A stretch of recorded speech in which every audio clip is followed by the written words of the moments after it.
अरे मनीष कश्यप जब सरकारी विद्यालय में कंप्यूटर बांट रहे थे उस समय आपकी प्रशासन और आपकी सरकार कहाँ गया था? आप अच्छाई के उनके सामने क्यों नहीं बोले थे कि मनीष कश्यप अच्छा काम कर रहे हैं? मनीष कश्यप जिसे लोगों का परेशानी बढ़ गया, बिहार पुलिस को, प्रशासन को, जितना सक्रियता दिखा करके एक पत्रकार को फंसाने का साजिश चल रहा है, इतना अगर सक्रियता अगर अपराधियों पर लगा दिया जाता है, इतना सक्रियता अगर शराब बेचने वाले पर लगा देता तो बिहार में अपराध कम जाता। तमिलनाडु वाले कांड पे बड़े बड़े नेताओं ने अपने ट्विटर से ट्वीट किया है, उन लोगों पर भी एफआईआर होना चाहिए। सिर्फ उस पर एफआईआर उन लोगों पर भी होना चाहिए, उन लोगों पर भी एफआईआर होना चाहिए जो प्रिंट मीडिया में छापे थे इस खबर को, बड़े अखबार। हाँ, तो उन पे आप नहीं कर रहे हैं, एक पत्रकार पे आप कर रहे हैं, यूट्यूबर पे आप कर रहे हैं। मतलब इतना सक्रियता प्रशासन दिखा चुका जैसे मान लो कि एक पाकिस्तान से बड़ा अपराधी बिहार में आ गया है। अरे बड़े बड़े कितने सदन में इसके लिए हंगामा हुआ है, तो सदन में हंगामा करने वाले पर भी आप कार्रवाई कीजिए कि तमिलनाडु आप क्यों बोल रहे थे। बिहार और बिहारियों के लिए आवाज उठा लीजिएगा, ये जुर्म है तो यह जुर्म 100 बार हम करेंगे। जितना जल्दीबाजी से एफआईआर कर दिया गया, अरे भाई आप लोकतंत्र के चौथे स्तंभ को एफआईआर के डर से ये आवाज को दबाना चाहते हैं, काम कीजिए जमीन पे। मनीष कश्यप पर बिहार पुलिस तीसरा एफआईआर करती है और आरोप इस बात का लगता है कि मनीष कश्यप ने अपनी गिरफ्तारी का झूठा खबर ट्विटर पर फैला दिया। बिहार पुलिस इस बात का सत्यापन नहीं करती है कि जिस ट्विटर का जिक्र बिहार पुलिस कर रही है वो ट्विटर मनीष कश्यप का है भी या नहीं।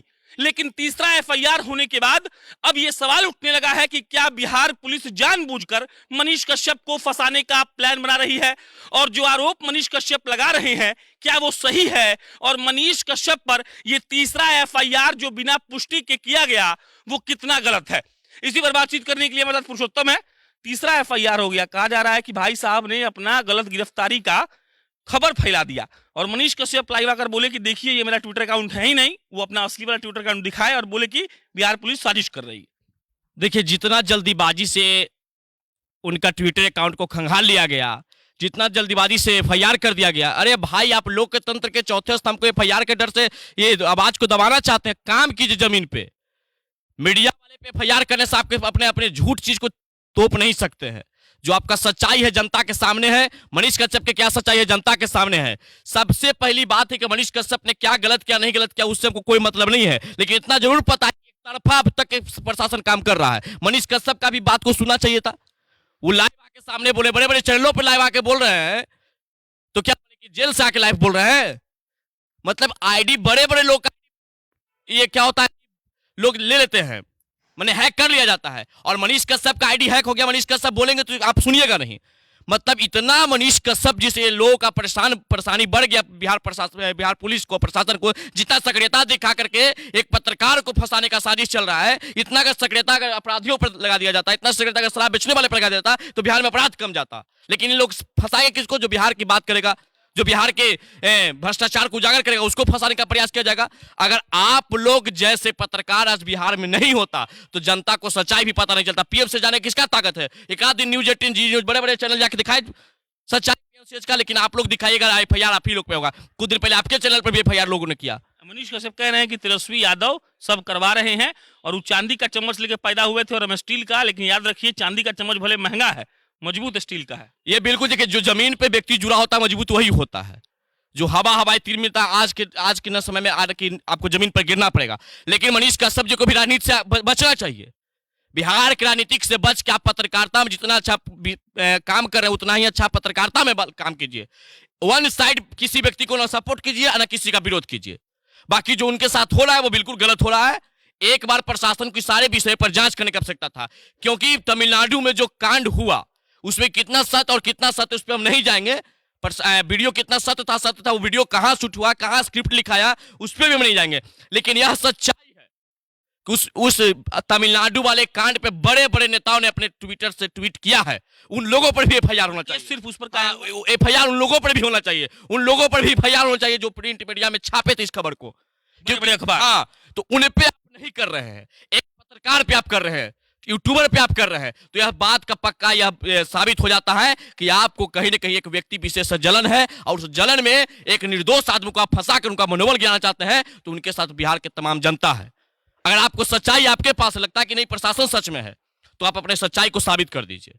अगर आप सच्चाई साबित कर देंगे तो सारे पूरे बिहार की जनता आपके साथ रहेगा। एक छोड़िए 3 एफआईआर हुआ आपका। हाँ, तो यही होगा। एक बार अगर लाइव आके और बोलेंगे तो एक और एफआईआर होगा। मतलब इतना सक्रियता प्रशासन दिखा चुका जैसे मान लो कि एक पाकिस्तान से बड़ा अपराधी बिहार में आ गया है। अरे बड़े बड़े कितने सदन में इसके लिए हंगामा हुआ है, तो सदन में हंगामा करने वाले पर भी आप कार्रवाई कीजिए कि तमिलनाडु पर आप क्यों बोल रहे थे। जो लोग अच्छा आज सरकार में है, कुछ दिन सरकार से पहले सरकार से बाहर थे, जो लोग सरकार के बाहर थे वो सरकार के अंदर आ गए हैं। क्या जो अंदर आए हैं क्या वो बाहर अफवाहें नहीं फैलाए थे क्या? अरे छपरा में इतना बड़ा नरसंहार हुआ, उसका दोषी कब तक आपने सजा नहीं दे पाए? पकड़े कितने दिन के बाद? बिल्कुल। तो सक्रियता लोग दिखाते अच्छे लोगों पर। अरे मनीष कश्यप जब सरकारी विद्यालय में कंप्यूटर बांटे थे उस समय आपकी प्रशासन आपकी सरकार कहां गया था? आप अच्छाई के उनके सामने क्यों नहीं बोले थे कि मनीष कश्यप अच्छा काम कर रहे हैं? मतलब एक काम उन्होंने, उसमें बुरा काम भी नहीं हुआ है। उनका आरोप है कि पुलिस खबर बनाई है अपने हिसाब से, हम कोई वीडियो शूट नहीं करवाए थे, ये कहानी बिहार पुलिस का है। अब देखिए बिहार पुलिस कह रहा है कि मनीष कश्यप जी का कहानी है, मनीष कश्यप जी कह रहे हैं कि बिहार पुलिस का कहानी है, तो दोनों को आपस में बैठना चाहिए। उत्तर प्रदेश के माननीय मुख्यमंत्री योगी आदित्यनाथ भी तमिलनाडु वाले पर टीका टिप्पणी किए थे, तो एफआईआर पे भी होना चाहिए। तो मतलब कि बड़े बड़े लोगों पे एफआईआर नहीं की जाएगी, जिसकी लाठी उसकी भैंस वाला कहानी बिहार में नहीं चलेगा भाई। एक बिहार के बेटा जो अपने घर से निकल करके अपने नाम के अपने काम से पूरे देश में नाम कमा रहा है, उसको इस प्रकार दबाइएगा तो देखिए देश में यह लोकतंत्र का भारत बिहार जो लोकतंत्र का जननी है और यहाँ पे जनता मालिक होता है। जनता आपको भी समझ रहा है, जनता उनको भी समझ रहा है, जिसको जो अच्छा लग रहा है लोग बोल रहे हैं उनके लिए हम लोग बिल्कुल साथ हैं। मनीष कह रहे हैं कि तेजस्वी यादव सीबीआई और ईडी वाला ध्यान भटकाकर पूरा ध्यान हम पर शिफ्ट करना चाहिए। देखिए सीबीआई ईडी तो हम नहीं जाना चाहेंगे, वो तो एक जांच एजेंसी का काम हो, क्या उनका काम वो करना है। लेकिन जिस प्रकार से मनीष कश्यप मतलब कि लोकतंत्र के चौथे स्तंभ को आवाज दबाने का जो प्रयास बिहार में चल रहा है वो बिल्कुल गलत है। ये कहीं ना कहीं लोकतंत्र की हत्या, जो है लोकतंत्र की हत्या चिल्लाते थे कुछ दिन पहले कि लोकतंत्र की हत्या हो रहा है, लोकतंत्र की हत्या हो रहा है, तो क्या ये लोकतंत्र की हत्या नहीं हो रहा है कि एक लोकतंत्र के चौथे स्तंभ को आपने दबाने का प्रयास किया है? मतलब वीडियो कहां शूट हुआ, कहां स्क्रिप्ट लिखाया मनीष के, जब तमिलनाडु में जाके वीडियो बना रहे थे, बड़े बड़े लोग जाके तमिलनाडु में वीडियो बनाए हैं। तो ये एफआईआर जब आपने किया मतलब लगता है इनके बातों से दंगा फैल गया, तो इनके अच्छा काम से तो बिहार में सबको अच्छा काम कर देना चाहिए था। जब इनके इशारे से गंदा काम हो रहा है, जब ये विद्यालय में कंप्यूटर बांटे थे तो आपके यहाँ के विधायकों को भी स्कूल में जाके कंप्यूटर लगवा देना चाहिए था। मतलब आप अच्छे काम को नहीं देख रहे हैं, जो व्यक्ति अच्छा काम कर रहा है अपने पैसा से गरीबों को मदद कर, वो आपको नहीं दिख रहा है। मतलब बिहार और बिहारियों के लिए आवाज उठा लीजिएगा, ये जुर्म है तो यह जुर्म 100 बार हम करेंगे। चलिए, ये पुरुषोत्तम थे। बाकी मनीष कश्यप पर 3 एफआईआर दर्ज हो चुका है। बिहार पुलिस का कहना है कि उनको जल्द से पकड़ा जाएगा, अरेस्ट वारंट लाया जाएगा। लेकिन मनीष कश्यप पे जो तीसरा एफआईआर हुआ है फेक ट्विटर पर अपना गिरफ्तारी का खबर फैलाने के जुर्म में, मनीष का कहना है कि वो उनका अकाउंट था ही नहीं। बाकायदा प्रूफ के साथ मनीष ने बताया है कि उनका असली अकाउंट कौन सा है। जो फेक अकाउंट था उस पर यह लिख कर आ भी गया है कि वो फैन का अकाउंट है। लेकिन फिर भी प्राथमिकी दर्ज किए जाने की बात जब कही जा रही है तो लोगों को लग रहा है कि वाकई में ये एक तरफा जो साजिश है वो बिहार पुलिस कर रही है। बाकी जो आपकी प्रतिक्रिया है कमेंट बॉक्स में लिख के बताइएगा। मेरा नाम प्रशांत राय है, फिर आपसे जल्दी मिलेंगे। बहुत बहुत धन्यवाद।